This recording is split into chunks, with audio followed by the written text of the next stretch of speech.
Singapura kini berhubungan dengan syarikat-syarikat semikonduktor di pasaran seperti Taiwan dan Belanda untuk meneroka sebuah teknologi yang menyokong penghantaran data yang pantas serta peralatan perubatan terkini.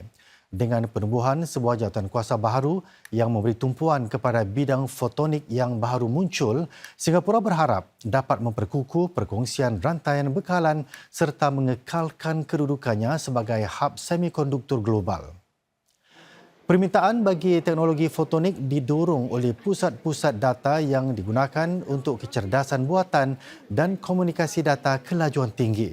Dengan pelancaran sebuah jawatankuasa fotonik baharu, industri semikonduktor Singapura mengharapkan kerjasama antarabangsa bagi memanfaatkan keupayaan setiap pasaran. So it's a very huge emerging market. Singapore, one of our strategic roadmap for technology is actually in the photonic space. Now, we have a very clear roadmap when it comes to the innovation part of it, the R&D part of it. What the industry is stepping up now is to look at it from a business standpoint. How do the business come together?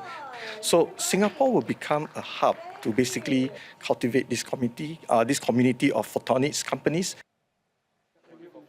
Kerjasama antarabangsa menjadi semakin penting di tengah-tengah kerentanan rantaian bekalan global.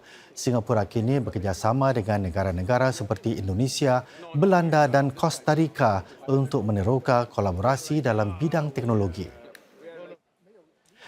Industri semikonduktor menyumbang kira-kira 6% kepada GDP Singapura. Oleh itu, Menteri Negara Perdagangan dan Perusahaan Alvin Tan berkata, penting untuk memastikan industri berkenaan kekal kukuh menerusi 3 tunggak, iaitu kemampanan, kajian dan pembangunan serta bakat. The global chip market is expected to hit $1 trillion by 2030, and that's just barely 4 years away or less.